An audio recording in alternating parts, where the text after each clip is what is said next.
Good morning, everyone. It's good to see you. We are live from Houston, Texas. This is Thursday, July 12th, and this is show number 56. I'm so happy y'all are here. Lots of people in the chat room before the show started. It's always so much fun to get the party started. I have the show, if you're new here, I have the show open about 15 minutes early.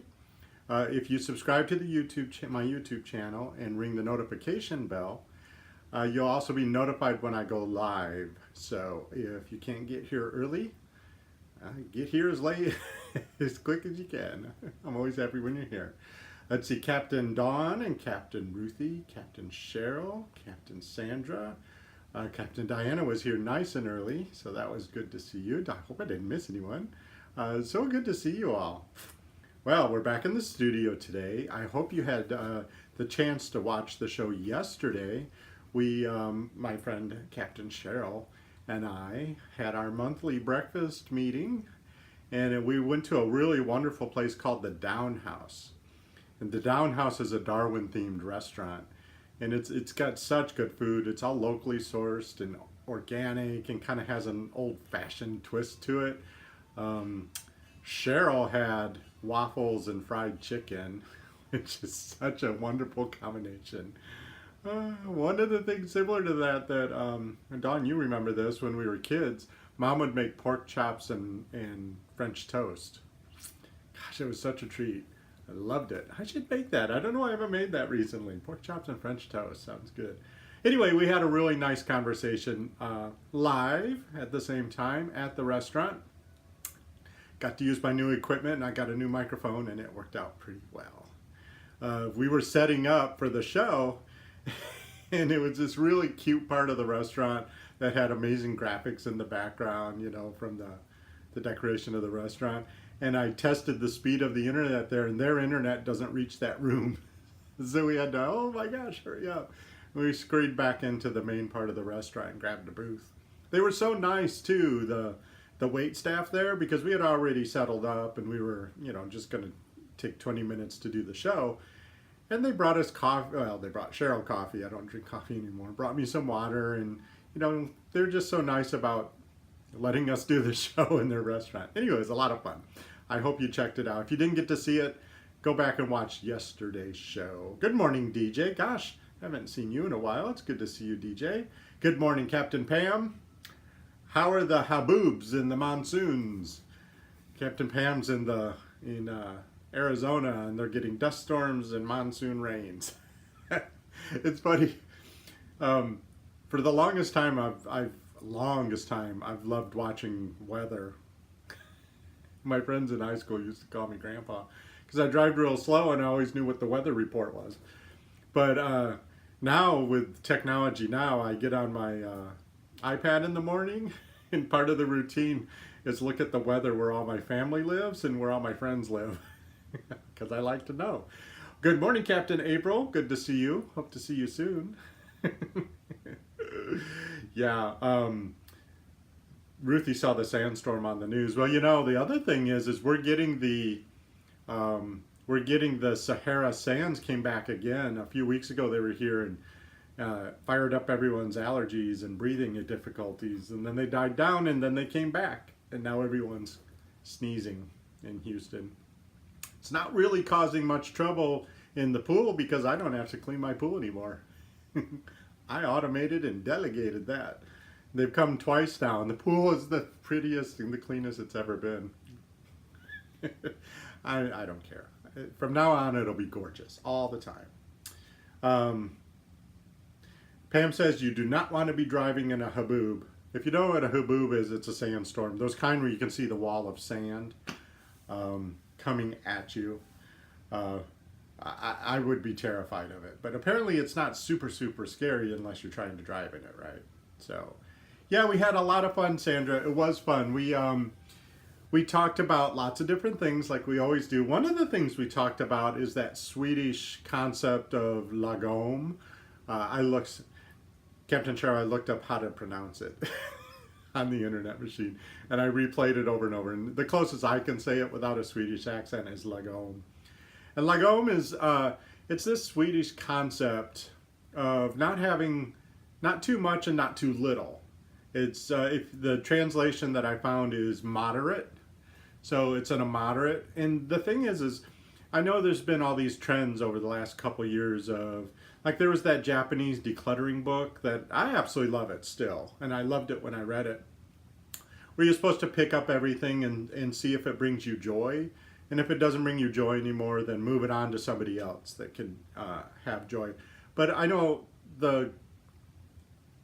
it was good. It was good for me because I really, really was dedicated to that decluttering process at that moment. But I could see, a lot of my friends were telling me that, the whole concept of does it bring me joy can't outweigh the fact that I might need this, or this was grandma's and I'm just not going to get rid of grandma's stuff. Yeah, The Life-Changing Magic of Tidying. Yes, Captain Pam. That was the name of that book. I loved it. But there was something missing for a lot of people. And this Lagom concept is not too much and not too little. It's like finding the moderate balance. And they don't just apply this to stuff. They apply it to work. Don't work too much, but don't work too little. They apply it to using the electronics. Don't get on your phone too much, but you don't have to get rid of your phone. It's finding that balanced life. And I really, really like that concept. The book that Cheryl had read and then turned me on to this concept through our conversations is called Lagom. And I put that in my Amazon product page. So if you want to see what we're talking about, check out the product page in the show description. Click the link and it's there, and you can check out the description, and you can also read inside a little bit to see what it says. But I like this whole idea that you don't have too much leisure, but you don't have not enough leisure. It's not about extreme decluttering, and it's not about extreme anything. And I think that's something I can get on board with. And what I really love, part of the concept is, this is one of the things I really love, is, okay, let's say you've decided to apply this to your bedroom and your closets and your drawers in your bedroom. So you don't have too much and you don't have too little anymore. You've donated, or like we do in my family, we just relocated to somebody else in the family. But okay, so you got your bedroom, not too much and not too little. But then what they like to do is bring in something that ignites new joy. So let's say you don't have too much or too little in your bedroom. You found that balance. But get a brand new comforter that just really ignites your joy, or replace the curtains, or paint the room a bright color, or whatever turns you on, right? So that not only have you balanced your life, you've now introduced something that brings you that energy of joy. I just love that idea, because that's kind of how I feel like when I did that Japanese concept of the life-changing magic of tidying. Yes, it was life-changing. Honestly, the way she organizes in that book, your house, it really does bring the sense of a new sense of organization. But there's not really this permission or this encouragement to now bring something into your house. Bring something new into your house. Bring something new into your routine. Bring something new into what you do with your electronics, and what you do with your entertainment, and what you do with your time with your family. Bring something new. We never get permission to actually bring stuff into our house. We're being told constantly to get rid of everything. And there's a certain sense of digging our heels in my opinion. At least for me. It's like, yeah, don't tell me to get rid of everything. Sure, that was grandma's vase, and it's like an old lady vase, and it has nothing to do with my life. And it doesn't necessarily bring me joy, but I don't want to get rid of it. So quit trying to get me to get rid of everything. However, I like the idea of the balancing it out, and then just bring something, anything new into it to bring you joy. And finding that balance throughout our lives kind of takes, it's like a pressure valve. It takes the pressure off everything, to where then you can start to enjoy your interactions with your loved ones. You enjoy your home. Yeah, there might be a lot of work and your schedule might be tight, but there's not too much stuff, but there's not too little stuff to do. I like that concept. So Cheryl, thank you for turning me on to that book and this concept. I'm going to order that book myself today when I get done with the show. That was on my to-do list today. And I really want to dive into this idea of a more balanced life. I like the idea of not having too much and not having too little. I think that's something I can get on board with. Oh, I saw some other people come in. Let me scroll down here. Oh, good morning, Jeannie. Hey, good morning, Captain Jeannie. Are you new? I don't remember seeing your name before. Yes, we all need more joy, Ruthie. And Julie says, is there such thing as too much leisure? I don't know. I mean, if you're having too much fun, uh, are you missing out on other things that would bring more balance into your life? You know, if you just lay around all weekend, and you know, and it seems like, oh, that feels so good to lay around all weekend, but what if you missed out on that international food festival in the next town over, or you didn't work on the craft project that brings you joy, or you know, leisure doesn't mean necessarily just, you know, laying around and resting. You can have too much rest and too little rest. Make sure you have the balance of rest. I just love this concept. I'm going to really look further into it. It's going to be fun. I think, you know, an example of this in my own life was it's that pool. Now, if you've been with me for the last 56 shows, you know that the pool is, and actually, it's beautiful. If you've seen pictures on my Instagram feed, it's beautiful. It's not too big. It's not too small. It's just right. Everybody fits just perfectly. It's not too deep. It's not too shallow. It kind of checked off a lot of boxes, right? But what I discovered is that the actual maintenance of the pool, although I can do it, I can make time to do it, it became kind of a little bit of a thorn in my side because there was always something every day.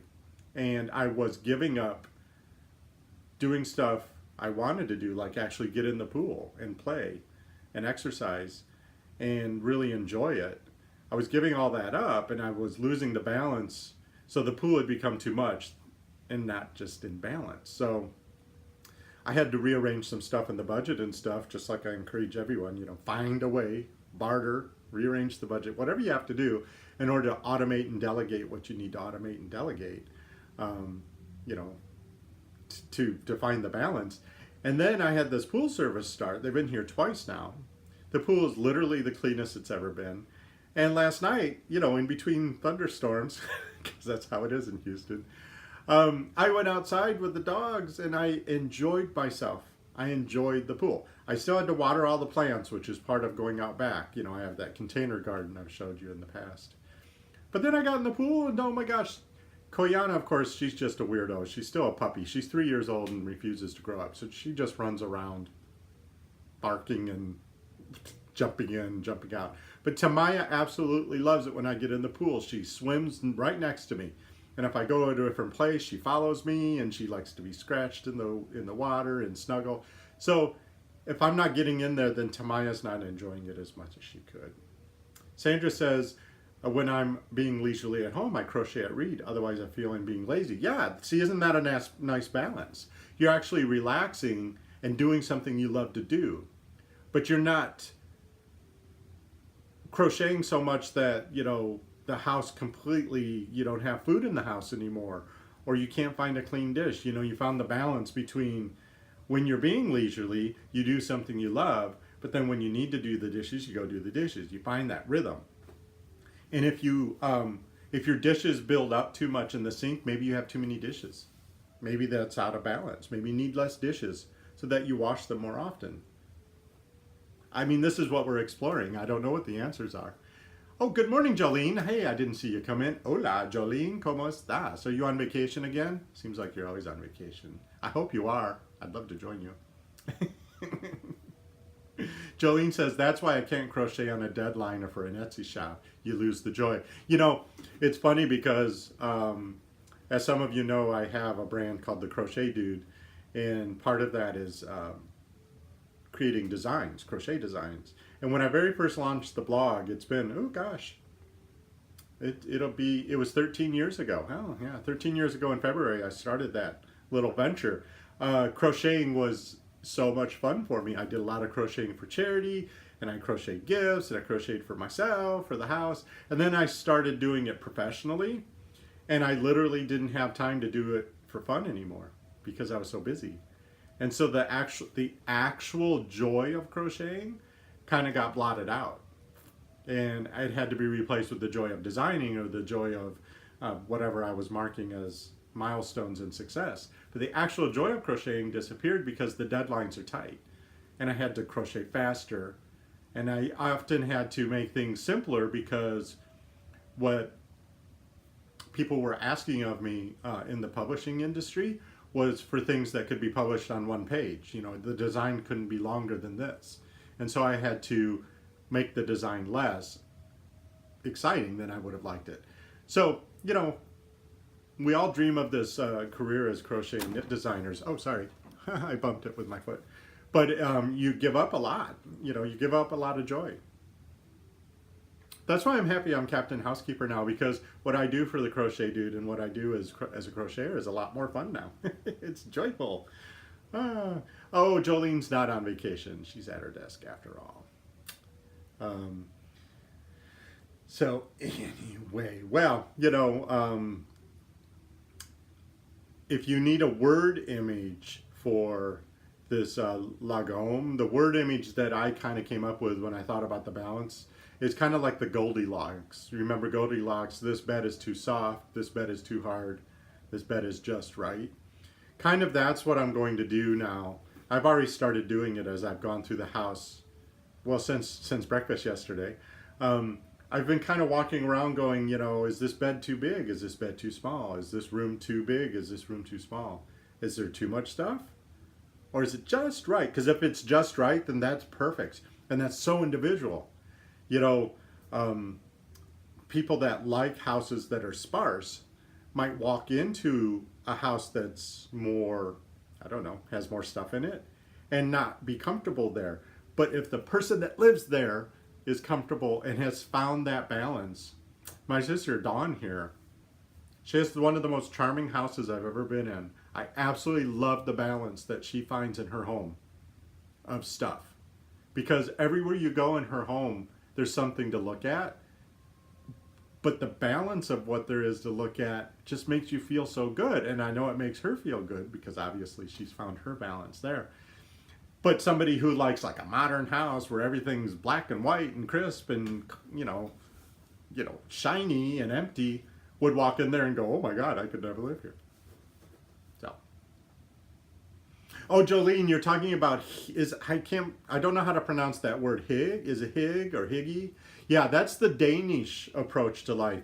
And what the Danish with that higgy thing is, I don't know how, hige, I don't know. I've seen the word and I know what it's about. What they did, Jolene, the Danish are more about the moment. And the Swedish are more about the lifestyle. So Swedish will apply not too much or too little to their homes or to their work or to their social life. Whereas that the Danish that are about cherishing the moments. So when they put on clothes, they cherish the sweater they have on.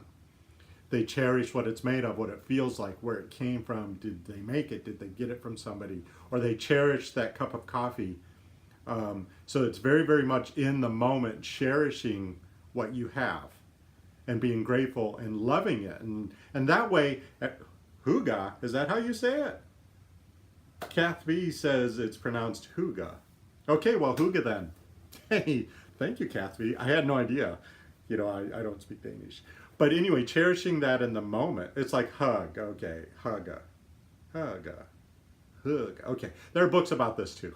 Just Google it. But cherishing it in the moment is also a wonderful thing. I like the combination of the Japanese tidying up to where things should bring you joy, and if they don't, get rid of it. Fold your clothes because as if you respect them and not just roll them up in balls. I love that. But then I love the Swedish idea of just finding that Goldilocks balance. Is it too big? Is it too small? And if it's just right for me, that's great. But I love that Danish idea of cherishing in the moment. Here I have this cup of coffee. Actually, I have a cup of tea, and it's chai, and I love it. And I'm cherishing it, so I'm being Danish in that moment.